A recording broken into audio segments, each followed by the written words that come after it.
Good morning to you. You're watching Sunrise here on Sky News. We are talking about the budget, the Chancellor delivering it this afternoon. More money for mental health, potholes and the high street, we're told. Some of the announcements that are being leaked ahead of that budget at 3:30. But what could the budget mean for business? At the Conservative Party conference, Mr Hammond announced £20 million worth of investment into business networks. But if the promise is kept, how should that money be spent? Well, two people with an idea of how they would like the cash to be injected into that sector. We have Emma-Jane Pack, who is MD of entrepreneur network The Supper Club, and Cecile Reinaud, founder of maternity wear brand Seraphine. Good morning to you both, ladies. Morning. Good morning. So we're building up to the budget at 3:30. As I said, little bits and pieces have come out.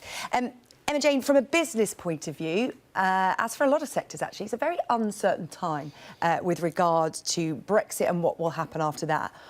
What do you think business is going to want from the Chancellor today to help them? I think the main sort of topic of conversation in the club, we talk to hundreds of entrepreneurs on a yearly and daily basis, including the likes of Cecile. It's the uncertainty. They know as soon as we have some sort of lines in the sand about what we can plan around, entrepreneurs are very innovative. They will find ways to plan their business models and how they'll react to the future. But once they have some lines in the sand, I know some members are already de-risking and hedging their bets by opening offices on the mainland if they are international. And I think that, as many members have said, they're happy to talk and are excited about the opportunities it brings. I think the main concerns are over access to talent. I think is the main thing that's come out of our conversations. And I think as soon as they have some more certainty around that, so anything that the Chancellor can give on that, the better. Yeah, Cecile, it's interesting. The Chancellor has said that whatever he announced today, he might have to revisit, given that there may be the prospect of a no-deal Brexit. But just parking Brexit for one moment, you come at this from a high street angle as well, and the high street is really suffering at the moment. What could the Chancellor do this afternoon to help businesses on the high street? I think it's been announced that he's going to reduce the business taxes, and I think that's very welcome to the high street. It's been extremely difficult, especially since April 2017. There was a very substantial rise in most business rates for the high street. In my case, up to 50% increase, which for a lot of businesses, it can just tip them over and kill any profitability that they still have. So I think it's really welcome, even though the numbers that I've read so far, which is at the maximum up to a third reduction, I think is not going to be enough to save the high street.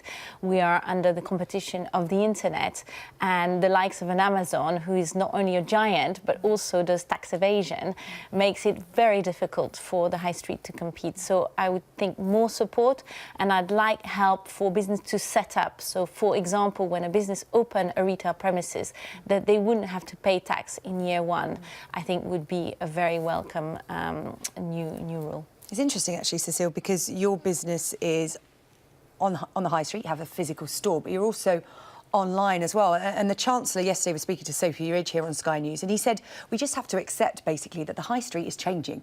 It's not going to look how it did 10 years ago. That is just a fact. The high street needs to adapt and be more inventive. So would you like to see some measures from the budget that would allow that to happen? Absolutely, but I think we have two things. We have the landlords who are extremely greedy and wanting to maintain very high rents. And then on the flip side, we have all the taxes, you know, the 20% VAT, the rates. So it's kind of a very difficult position, especially when the pound is relatively weaker than it has been. And so retailers' margin is squeezed. So I think talking about we need to be inventive is all well and good. But at the end of the day, it doesn't stack up. It's kind of practically impossible to make profit. Yeah, business rates, we keep coming back to that, don't we, Emma-Jane, because that is what's crippling high streets and seeing stores close at a frightening rate. In terms of SMEs, small, medium enterprises, what else would they like to see from the Chancellor? In terms of, the Chancellor will say there is funding available for SMEs. Is there enough? Should it be easier to access? I think the funding market has got so much more complex over the last sort of 5-10 years. I think I was talking with someone that there's over 320 different types of lenders out there. So actually just navigating that is hard enough for many entrepreneurs if they're not that savvy around the finance or haven't had time because they're running their business to go and find that out. I think the British Business Bank is launching a finance portal which will help entrepreneurs and SMEs navigate that further. I think from the government's point of view, I definitely think they can do more to market themselves. There are some great initiatives that they have launched, R&D tax credits, for instance, for research and development. I'm always surprised when a lot of entrepreneurs haven't heard about that, especially if they are in that area. Also, we were speaking to the members, SEIS and EIS, the investment schemes, brilliant schemes for helping companies to launch. Over the past few years, there has been a lot, because there's been so many applications and people wanting to start businesses, which is excellent. Actually, there's now calls to have an investor say sort of promise to invest alongside, so it's getting a bit more difficult. Plus the fact of digitalisation, it still amazes us that you have to do your applications on paper still. So I think more by the government to promote what they have in terms of government funding, but also making it easier for entrepreneurs and quicker for them to make those applications. Cecile, how have you Brexit-proofed your business? Because it is uncertain at the moment in terms of we don't know whether there'll be a no deal, whether what deal the Prime Minister may come up with. How do you cope with that? Because you're online, you're on the high street, you're based in the UK, you're based in France as well. What measures have you put in place to help your business? To be honest, I would say almost nothing, because there is so much uncertainty. We are lucky that we have a French entity, so we know we could kind of quickly flip some of the business towards that.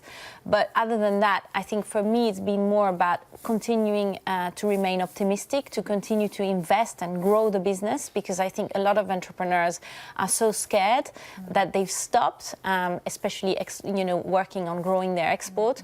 At Seraphine, we've really tried to just keep going, and regardless, because there is so much uncertainty, how can you plan? Yeah, that's an interesting point, Emma Jane, isn't it? That entrepreneurs are perhaps holding back on making decisions, on investing in their startups or their small businesses. Is that the sense you're getting from your members?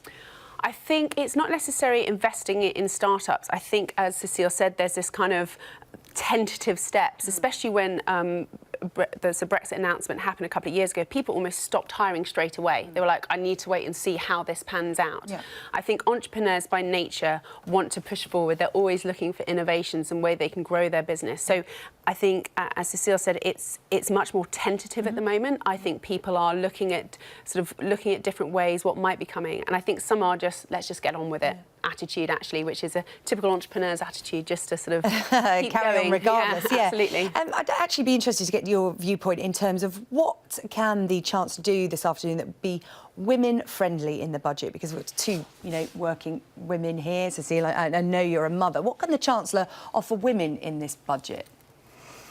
I don't think it should be very specific to women. I think the UK generally is very friendly to women in business. So I think it's just kind of across the board, more support to entrepreneurs, letting them know what is available. There is a lot of lack of knowledge. And to me, it shouldn't be gender specific. Yeah, OK. Emma Jane? I would absolutely agree with that. When we talk to members in the club, female members, entrepreneurs, they say, we don't want to be labelled as a female entrepreneur. We are an entrepreneur. Yeah. So anything the Chancellor can do for entrepreneurs and SMEs as a whole will only be beneficial to female entrepreneurs as well. OK, I think it was the Duchess of Sussex who said feminism is about equality. It's about fairness. OK, ladies, thank you very much. Looking ahead to the budget, that's at 3:30 this afternoon. Live coverage here on Sky News, all the build-up from 2 o'clock.